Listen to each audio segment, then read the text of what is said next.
Lemon sour cream pound cake is on the menu for today. So come on, happy cookers, pull out your aprons because we're about to get to shaking and baking, honey.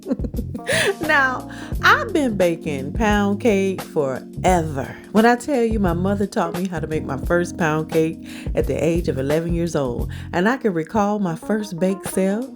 I baked some pound cakes. I sold them for $10 just to put a little change in my pocket.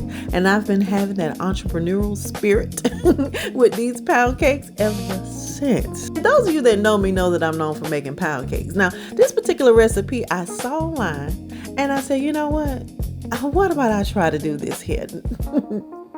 And when it comes to baking, you have to have patience and you got to be precise. You know, normally when you're cooking in the kitchen, you can just throw this in and throw that in. But no, we're going to need precise measurements when baking a pound cake, okay? Now, this recipe was very, very easy.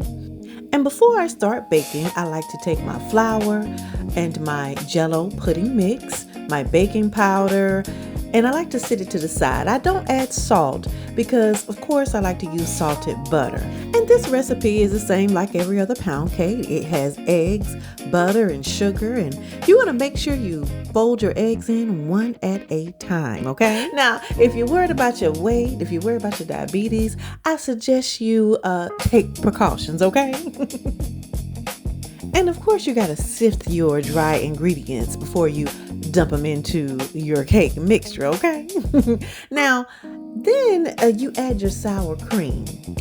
Once you fold in that sour cream, after you've added all of your wet and your dry ingredients, then there's the lemon zest, and of course I have to use my Watkins lemon flavoring. If it ain't Watkins, I don't want it. I don't want it. Now, you know, I never follow recipes like they are online. I like to add my own little spin to it. Of course, it asks for lemon juice and I put a little extra. And you know that Jell-O lemon pudding mix, it gives it that extra lemony flavor as well. And when I tell y'all, after you spray your pan really good with your Baker's Joy or whatever baking spray you like, take your time and put it in that pan, put it in the oven, and delicious. Now, y'all know I'm going to tell you it's delicious, okay?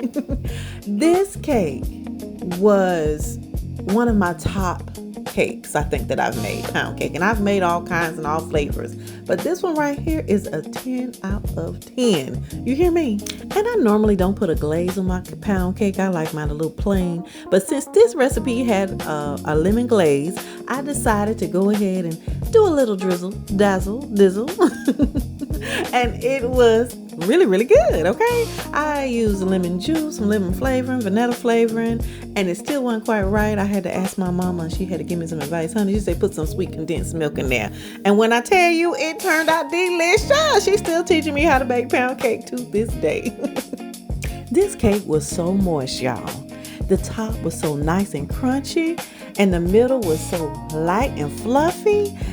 I'm telling y'all, I'm going to make sure I put the link to this recipe in the comment section, and I want y'all to try to make it, okay? And let me know how it turned out, because you know Father's Day coming up, and fathers don't cook on Father's Day, so we got to make sure they have something nice to eat and special next Sunday, okay?